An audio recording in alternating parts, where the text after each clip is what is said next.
कोल्हापूर जिल्ह्यातील गोकुळ शिरगाव मतदारसंघातील काँग्रेसचे जिल्हा परिषदेचे उमेदवार सुदर्शन खोत आणि वसगडे पंचायत समितीच्या उमेदवार अनिता कांबळे यांच्या प्रचाराचा जोरदार धडाका सुरू आहे। गेली 10 वर्ष निवडणूक घेतली नसल्याने विकास कामे झाली नाहीत, यामुळे लोक नाराज आहेत। जनतेचा मोठा प्रतिसाद असल्याने आपणास विजयाची खात्री असल्याचे दोन्ही उमेदवारांनी लॉर्ड बुद्धा टीव्ही चॅनलशी बोलताना सांगितले।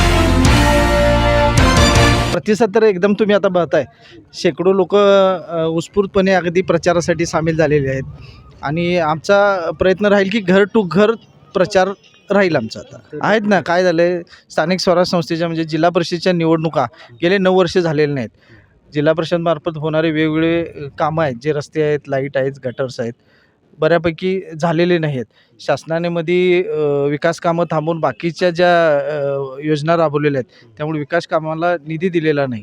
माझा जास्तीत जास्त प्रयत्न राहील की विकास निधी खेचून आणून गरजा असतात त्या पूर्ण करण्याचा प्रयत्न करीन आणि जे बचत गटाच्या महिला आहेत त्यांचा पण मी काही जे माझ्यातर्फे जे मी करेल तेच मी त्यांच्यातर्फे करेल। आता महिला उमेदवारांमध्ये पहिल्यांदाच या निवडणुकीत रिंगणात उतरला, एकंदरीत मतदारसंघात फिरताय, लोकांच्या समस्या काय जाणवतात काय वाटतं? प्रामुख्यानं पाणी, रस्ते, गटार जाणवत आहे सगळे, पाणी, रस्ते, गटारे, पाण्याचा प्रॉब्लेम हे सर पाण्या गटारे हेच चार।